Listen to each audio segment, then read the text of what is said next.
Well, you're naughty. I thought of a bad one about the woman getting there before her husband. Hear that one? Yeah. Well, that's where my mind went straight away. Thanks, Craig. All right. Good morning again. We're so very glad to have you here. And this morning we are going to talk about women, and it's the idea about. I am going to diverge on that. You don't know this because you don't have the book, but in the book about balance, the tried and tested formula for church growth, he goes into this chapter called The Loss of Women Power. And it's not dealing with anything doctrinal. It's dealing with just the idea of areas that you can be involved in. I'm going to share those. So I think that there's some really good ideas that are really, really beneficial and scriptural. And so I think that they're good.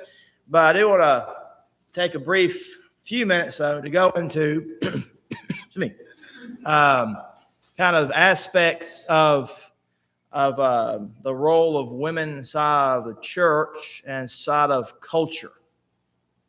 Because there's a lot of stuff. It's been going around for several years, we know, but I know right now, the past really 10 years, it's been getting a lot more steam, been a lot more inside of the general church. There's a lot more problems around women coming in, this kind of thing. So I want to make a few things about that. I think it's appropriate for the lesson. Now, we understand that when you look at the ages, there are what we call three ages of the Bible. There are the patriarchal age, the Mosaic age, and then we live in the Christian age. Inside of the first age, what's called the patriarchal age, of course, you hear the word patriarch. Man is in control of worship, lifestyle for the family. So that would be Abraham, Isaac, and Jacob. And they are the ones who are responsible for doing altars and bringing family to worship. That was their whole role. We know that comes from Adam, who was formed first, then Eve. And of interest, we know that Adam was first, and as with anything inside of creation, until it was completed, it was not declared good. And so the first thing that God said was not good was man to be alone. And so he created a woman out of the rib of Adam, and so out of a deep sleep and slumber. And then that woman became his helpmeet, or his helper. Inside of the Greek translation there, she became his paraclete. Paraclete is the idea of someone being an absolute helper. Same word used of the Holy Spirit, same word used of Jesus. And it's the idea of being an absolute helper, an absolute support for, in this case, for the man was to be the woman. Just like the Christian is supported absolutely by Christ and the Spirit. So you see that in the LXX of Genesis 2 and 3. We know that Eve was deceived, and then she went and deceived Adam, and then Adam blamed Eve instead of the devil and sin. And so, and then there was a curse there in Genesis 3:13 through 17, brought on to man, who was going to go back to the dust of the ground and become a farmer and subsistence farming for himself instead of being taken care of by God. And then the woman was to suffer pain and childbirth. Now, when you look at the scripture, there is a lot of negative feelings around the Bible, and some have called the Bible misogynistic, that the Bible and God hates women. And that's not at all the case. So, as we get into it, I think the question I want to try to help us look at in a different perspective is, why do we, and I'm saying as the church, think that the woman should take a leading role, let's say as an elder or a preacher or some kind of leading role in worship? And the answer is she can't. But why is that? I would say from a threefold answer. The first one is because God never commanded it. The second one is that was never, ever the case. Even back in creation, man was always created first. And thirdly, I think it disrupts the family dynamic and the worship dynamic. And so it creates animosity between us and our brother and us and God. And so all those things, of course, are very important. Now, I think a lot of reason why the woman becoming a preacher and elder, this kind of thing, is because someone tries to go around Scripture. And I think it comes down to really that side of the home. I think it begins in the home. I think that because the home is not structured and strong like it ought to be, that in most homes, the woman may take the spiritual lead over the man in the home because whatever reason, X, Y, Z. Man works all the time, woman's at home. Woman studies the Bible, man doesn't study the Bible. All kinds of stuff, okay? But I think that when you look at the role of the man to the woman inside of the home, the man is to be the spiritual leader of the home, right? Does everyone agree? Okay, so I think if the home was as it ought to be, beginning behind the scenes, a church wouldn't have any problem maintaining the proper structure. I think because we let the woman, because of our neglect, become that leader, because we don't want to do certain things or we don't have time for certain things, therefore it creates a void and dysfunctionality. And so really the man has to step outside the home and be the leader that she wants us to be, right? And so I think and a lot of stuff comes down to, I know that culture has a lot of aspects here. I saw like TV shows and movies and comics and all kinds of stuff. And the man is viewed as a dummy, and he's viewed as someone who doesn't know any answers to anything at all. And I think some men have gone into that, I guess you would call it a self-fulfilling prophecy, because that's all that we ever hear. Therefore, that's all that we ever are. And then the woman's obviously told other things. You are empowered to be over the man and all this kind of stuff. It's all kind of things that's designed to disrupt the home. But I want to look at a verse really quick, two verses really quick. The first one is 1 Peter 3, verse number 7. And so I think it's important to lay the foundation here because it has to begin in the home for the church to fall. The home is the capital of every country. Everything rises and falls on how the home is going. And so we know that inside of our westernized country, the home is being attacked all the time. And tons of different areas and fashions and everything is being attacked. You have all kinds of things coming in through homosexuality. You have a lot of single-parent homes coming in now. That's very unfortunate. You have a lot of stuff that's, you have kids not being raised by parents, all going to grandparents and aunts and uncles and this kind of thing. So all kind of stuff's happening inside the home that shouldn't be happening. So 1 Peter 3, 7 says, husbands, first word of instruction here is husbands, likewise dwell with them, women, with understanding, giving honor to the wife. So it begins in the home. The husband is to do what to the wife, according to the verse? Honor. Does anyone have the word respect? Okay. So I think when there's disrespect happening, there's going to be a lot of problems. Right?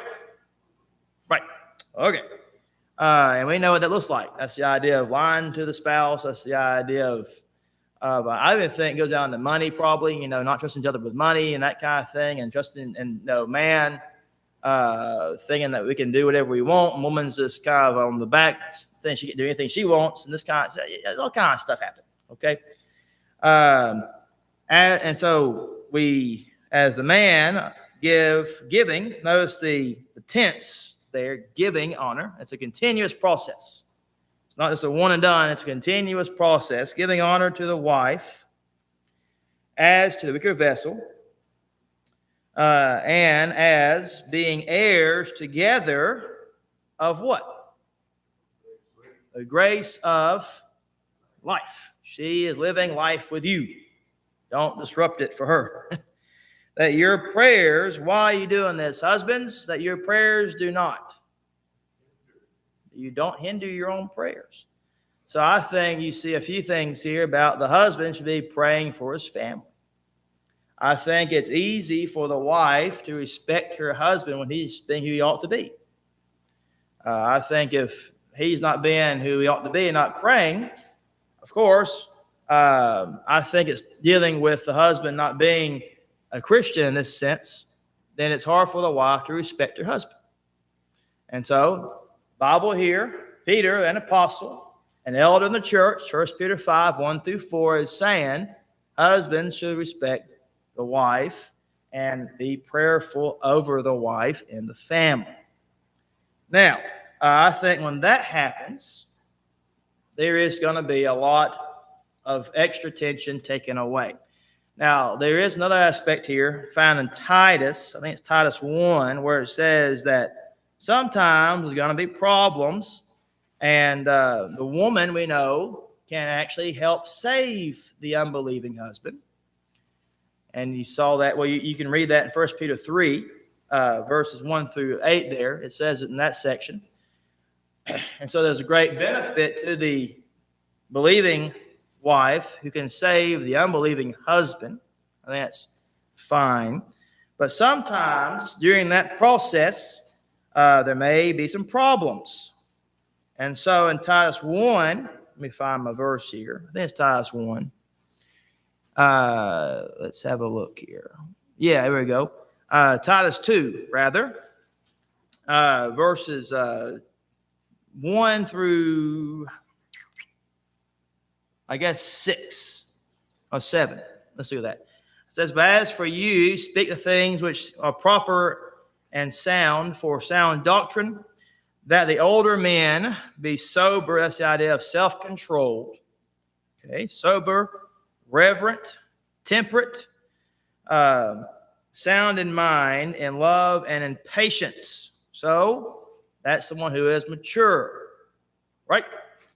I think there's something particularly irking about an older person who has lost their mind. And so he's saying, if you're a Christian, you should go and be, as you grow in Christ, you should grow and get better with age, becoming more and more like Jesus. So he's trying, I think, to give some exhortation there. Verse number 2. And older women, likewise, that they be reverent. So notice both are sharing the same quality of reverence, reverent in behavior, not slanderers, not given to much wine, teachers of good things. They may admonish the young women to love their husbands and to love their children. I think that's an interesting phrase there too. I think, I know that inside of our day and time, we have a lot of stuff happening around the family unit, and there are parents who actually struggle to love their kids for whatever reason. Could be depression, could be postpartum depression, could be all kinds of stuff happening. Okay? And so, for whatever reason, Paul saw it fit to encourage women to love the husband and love the children, which I find as an interesting thing. It's not a given. You know, there has to be some encouragement there. And what do you do if your kids are acting like they're heathens? You love them in ways, I guess. Okay? So, and what else should she be encouraged to do? To be discreet, chaste, homemakers, good, obedient to their own husbands, that the word of God may not be blasphemed. Likewise, exhort the young men to be sober-minded in all things, showing yourself to be a pattern of good works and doctrine, showing integrity. So he's being honest with teaching. He's not being a hypocrite. With reverence, and here's a big word, and incorruptibility. So this is the guy who is going to stay firm to his convictions. In this case, to Christianity. Okay? When you have a wishy-washy husband, everything goes into the gutter. So, kind of like the sand, Matthew 7, how if your house built on the sand, what happens? Storm comes, where does that house go? It falls down, as we say in the kids' song, it goes splat. Okay, it goes flat. If it's more of the grunt version there, but because of the shifting sands of the home, it cannot stand any kind of trouble. So don't disrupt it or it's going to fall apart. But the home that does stand is found on what? The rock. Okay?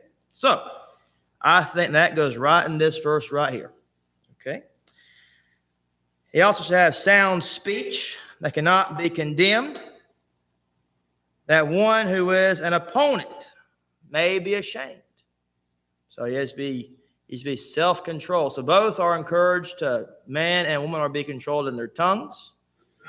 I find it interesting here that I think he's to be more open about where he stands, and she should be supporting him. I think that hers seems to be more in a private sense. Hear the words discreet, that kind of thing. And he used to be the one in front of the family. So you see it kind of in a transition here, because the opponents aren't going after her, they're going after him. Right? See that? Okay. But if she's in the forefront and he's in the background, it's flipped. Now we got a problem. Okay? The man ain't protecting his family. That's a problem. Okay?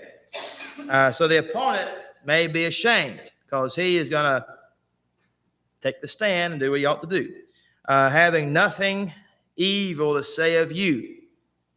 Now, verse number 8. So I think when you look at this, and I think when you get the proper dynamics and set up here, it makes it a lot easier to go into the church. Because how many times have you seen somebody leading in worship? I won't say here, just anywhere in general. Okay, when you've been in church somewhere, and you know that they're going to go behind next day and they're going to be out doing something ungodly. And it's like, well, he shouldn't be leading at all. One of my pet peeves is, and I've seen this several times, where you got a guy that gets up here to lead and worship, and the guy hasn't even been inside church for 30 years. But man, he comes in here first time in 2 weeks, and man, he's up there leading the prayer. He shouldn't be anywhere near that thing. Now, we need I think, certain parameters to protect him and the church. I think that person should be guided to that goal, not just put straight in there. I know why we do it because we don't want to lose them. Say, we get them involved straight away, we're not going to lose them. Well, yes, but I think they could be guided to it and not be taken away from it. I think they should be matured into it. Okay? And so I think that goes into, obviously, just building up their faithfulness again. Okay? I think it's very important. And some of those guys go into preaching. So that's why you have some weirdos kind of doing that too, for whatever reason. But anyway, so you got to, I think, be extra careful because, and when that happens, have you found, if you're a woman, that you may have a problem following that guy and his example? Because he ain't been who he ought to be, and he shouldn't be up there. Even I know us as men would say the same thing. He ain't being who he ought to be. He shouldn't even be up there doing stuff, right? So we got to be very mindful about, I think, keeping everything in line. And if you notice this, and why I want to do it this way, is when the home is good, the church will be good. The church will follow after the home. I think God designed it first for the home to be put on the earth first, and then the church is going to follow. So if one thing's good, the other thing's going to be naturally fine. So I think when you look at the church, it's in a sense mimicking what God has already put inside of the home. So he's not changing. A lot of stuff happens because they say, well, because God changes rules for the church. And the argument for the woman is they say, well, in Galatians 3:28, it says that there is no longer male or female. That's what they say. That's a very, very common argument with a male.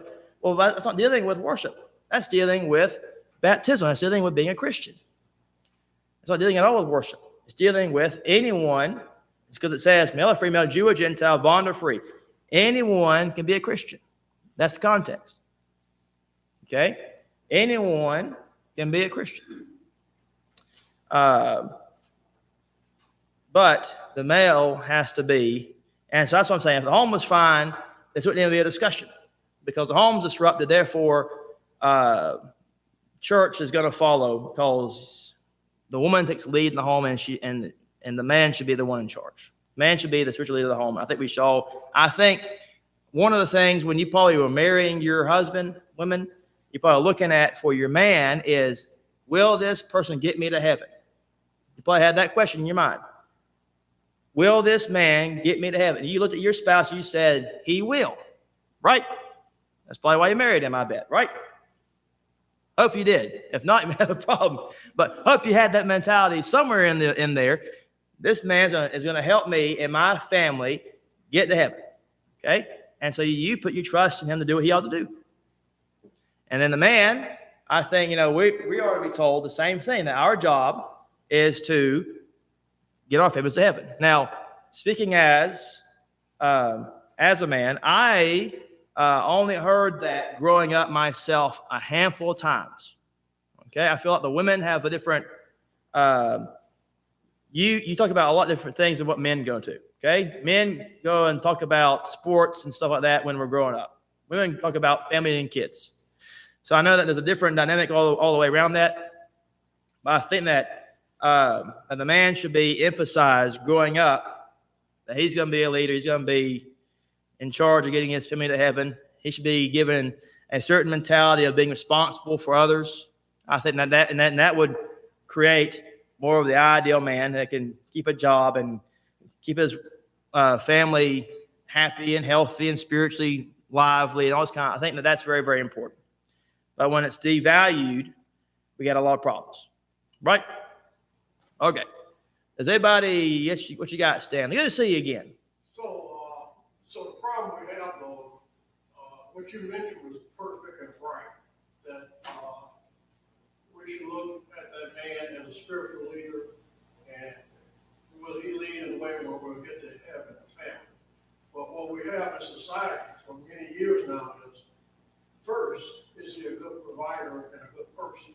Yeah. The spiritual part comes in later. Right. And that's the problem we have. Correct. And we have taught our children, that if this guy isn't having a good job or a certain, no fool with him. We don't look at the character first. Right. What kind of degree he has, what position does he have? And if you teach your child that, so what they're going to look for. Yeah. And that's where we're at as society. Yeah. Yeah, it's true. Finish last. Yeah, what they say. Yeah.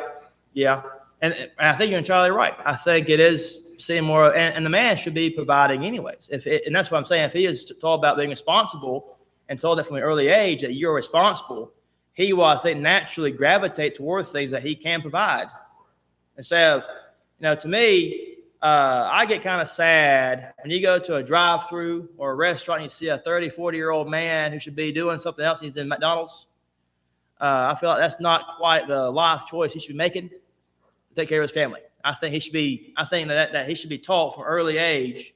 He should be responsible for himself first and take care of his family. And so when he's 18, he's already got all, he knows I got to take care of this stuff.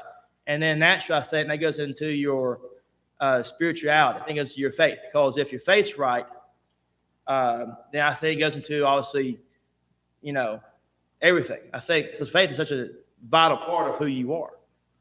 And I think it's all connected. But I do agree. I think but we devalue faith. And then we say, because, you get a good, and I think it's sad, too, when you see marriages fall apart because someone has a good job. And then, you've heard things about, she was jealous of him making money, or he's jealous of her making money now, or all kinds of stuff around that. Because And I think what's happening there is a lack of respect for each other, and seeing more of as a provider and money thing than I expect my spouse, and that's why I have this problem and stuff. But anyway, you got something, Craig?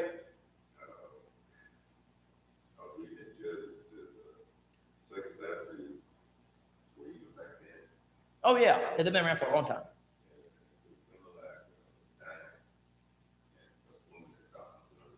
Mhm.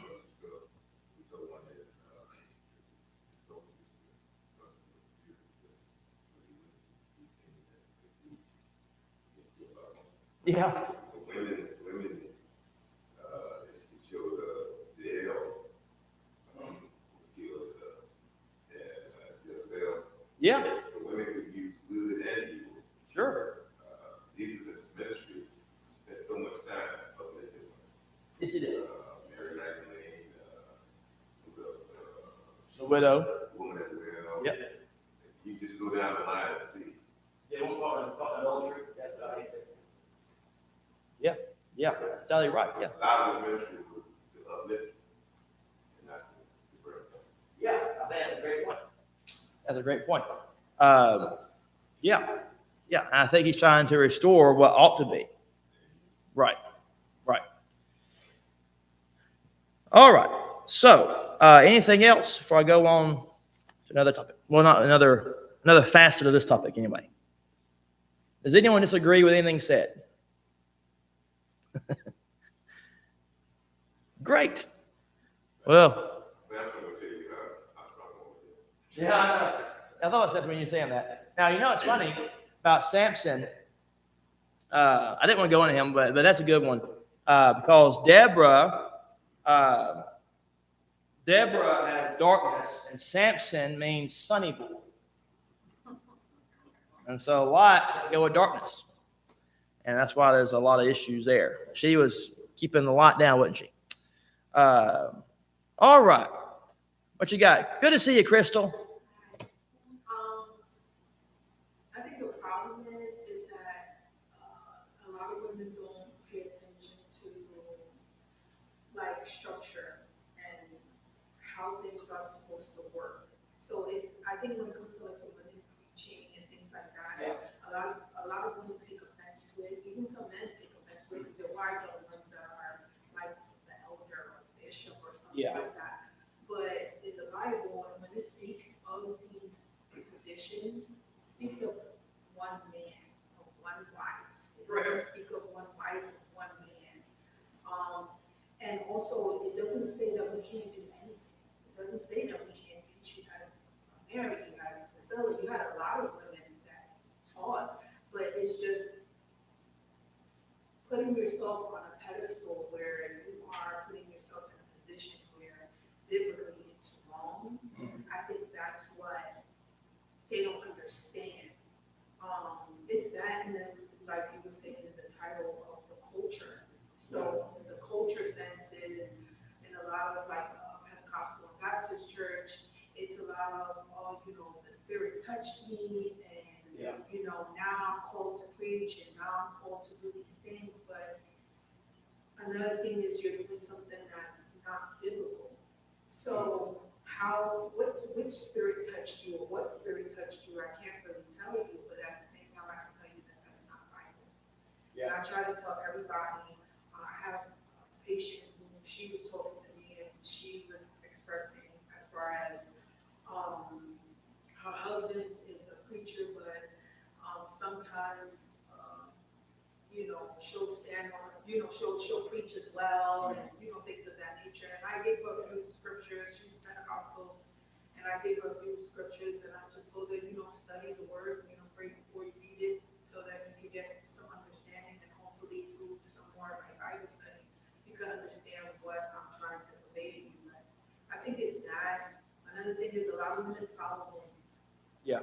Following the wrong man. Yeah. They don't follow their husbands, but they'll follow the preacher on Sunday. Yeah. So how are you following the preacher on Sunday but you can't listen to your husband? Right? Yeah. Well, and then it's like, then you're following the man instead of listening to the word. Right. So it's just, and this is why we're called the weaker vessel. It's not because we're weak in the sense of strength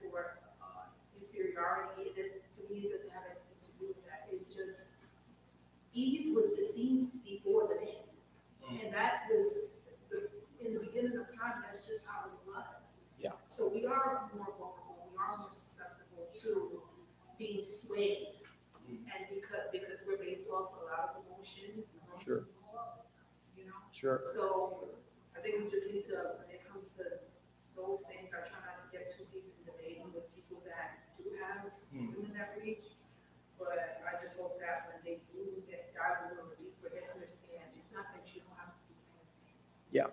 Or you can't teach, or you can't instruct, or we have several young women, older women that we can learn off of each other. Sure. The children, we can teach them. We have positions that we can do. And I'm coming from someone, when I first came to this church, I was just like, oh no, this is not for me.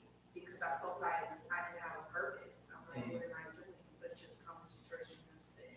Yeah. But you gotta kind of find your own purpose and reason why you're coming to worship. Sure. Sure. Yeah, I think that's a great point. Yeah, and I think you pretty well hit on it already about when it says in 1 Timothy 2:12, where it says women ought to be silent inside of the churches and she can't speak. That's the other thing, which you can't get up there and do anything in worship, especially for preaching. And I think we all, of course, you have 1 Corinthians 14 there, same line of thought going on there. And I think that when people read that, they say, "Oh, the Bible it's against women." Like, well, it's not. But that's why I say if the family unit was fine, and Paul said that wouldn't even make it. Oh, yeah, okay. Well, that's what we do already. Anyway, because he should be who he ought to be, anyways, and so it wouldn't be any problem. And so I'm not saying that the Bible is dictated by culture, but I'm saying that the home should be intact. And then the church would obviously follow the state of the home. Easier. And that's why, and even for elders, the first sense of an elder, obviously is have one wife and have all those qualifications there, 1 Timothy 3 and Titus 1. But one of the things is, can he manage his home well? If he manages his home well, then you have a question about him being an elder, because it begins in the home and how he looks after his own home first, right? So, and I think that we have two really good ones here who look after their home really good. So, I think that's where that's why I'm saying I think a lot of it is based on how the home dynamic is set up, and then that's how you can really. Unfortunately, we're in a society where you don't have two-parent homes. Yeah. So as women, talking to single moms, it's important to let them know that you do have women that are around you to help you, and you do have men in the church that are there to assist when it comes to, if you have sons, if you have daughters, things of that nature, to kind of guide them in the right direction until, you have joined with, with someone who can lead you in the right way. Yeah. But Yeah. sometimes it's, the society where we live, it's unfortunate, but we don't have a lot of two-parent homes. Yeah. So they don't understand the dynamic of God and the husband and the wife and the kid. They don't understand that because Right. they've been brought generationally with single Right. parents playing all these roles. Right. So, Right. Yeah, I've always had a special interest inside of single mothers, because I feel like you were. I feel like y'all get the raw end of the deal a lot of times. So you have a baby, and then he can go off wherever he wants to go off. Now you have a child to take care of. And man, you get the raw end of the deal. So I've always had a very big interest in that. I've never been able to figure out how to help people like you. I've always wanted to. I just don't know. There's so much stuff going on that you just don't need just, like a meal on a Saturday. I mean, there needs to be a whole support network in place. And that's where I don't know how to do that. But I think it needs to be looked at for sure. And I'm a big fan of looking into it and figuring that thing out, how the church can kind of work with that group. And I'm a big fan of that. Okay, here's a few things, a few ideas that he brings inside the book. I thought were pretty good. The first thing, I know that the normal thing that we go to for the woman is first thing we put a woman into inside a church is what? Teaching. That's where she goes. You can't do nothing else but teach that Bible class. Okay? So that's the very first thing that's brought up inside the book here is put her inside Bible's program. She can't be elder. She can't be a deacon. She can't be a preacher according to the Bible. She can't do those things, but she can teach. Now we know. Now, by the way, every person teaches each other when we sing. Ephesians 5:19 says, speaking to one another in psalms and spiritual songs. Well, you're teaching each other. Well, you're doing it all together, collectively. Okay? But the difference is she ain't doing the leading role there. Okay.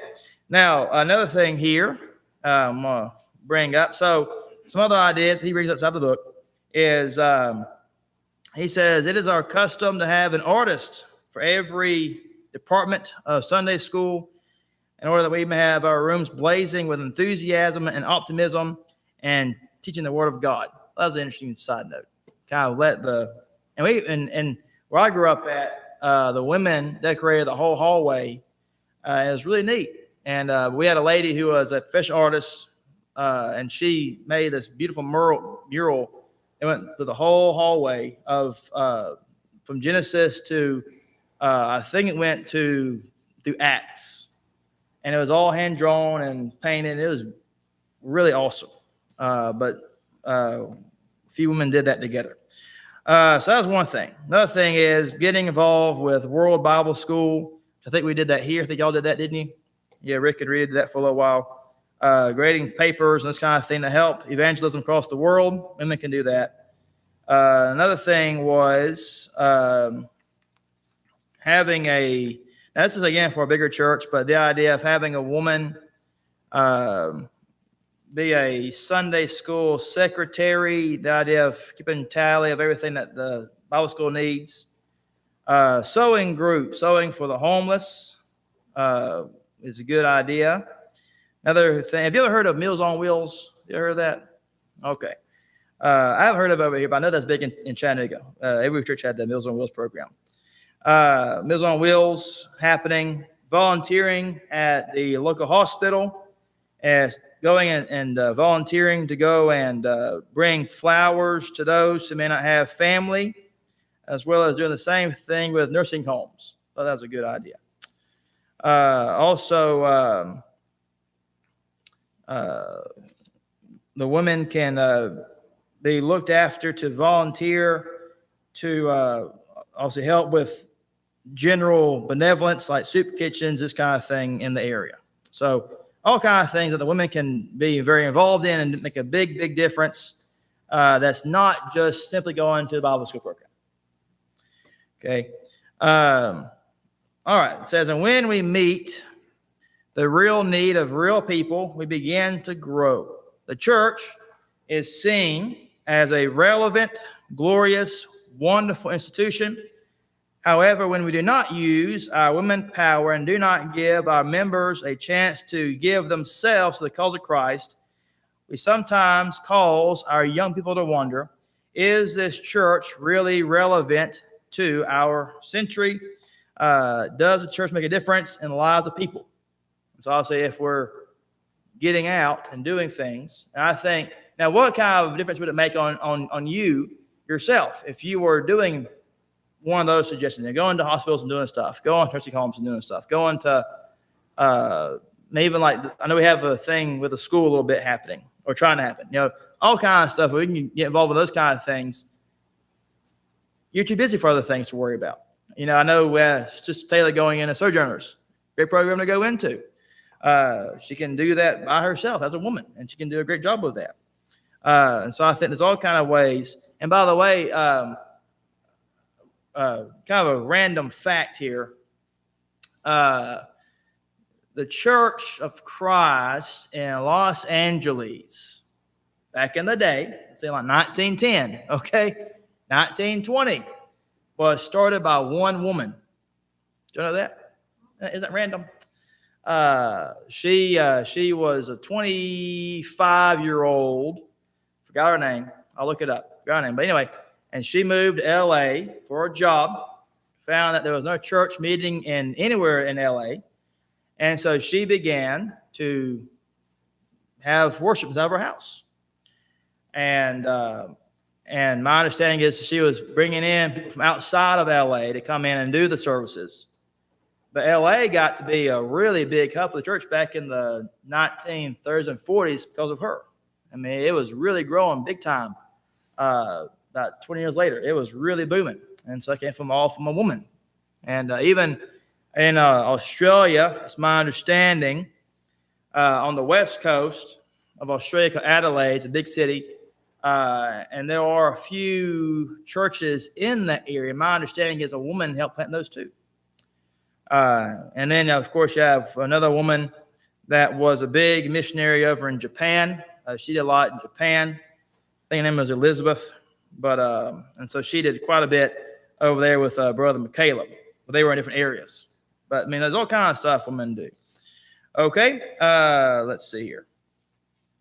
Another thing, of course, mentioned about the nursing home. This guy writing the book said that they adopted 4 nursing homes, also bigger than what we are. And the older patients would have visit once per week. And what they would do is the women would take a bud vase and take a fresh cut flower to each patient. And that's all it was. And then that was apparently a really big thing that they did. Okay, well, they did a lot of stuff with this church, this Masson church, when they were good. Now they've kind of gone deep in, but they were really good for a while. The most wonderful aspect about this program, as well as any, is consistency. We know everything needs to be consistent. When there's always going to be a lot of growth from that. And so that program about the nursing home and the hospitals, of course, brought a sense of constancy there. It is really not the flowers, but the love and care and the concern that touches many hearts. And so visitation, teaching, benevolent work, all can provide a wonderful service for women in the local church. May God bless them, each and every one. All right, that is all that I have for today. So we are 1 minute shy of my time. Next week, we're going to look at involvement. Okay, involvement. So thank you for being in class today. I appreciate the comments, and we'll have worship here in a few minutes.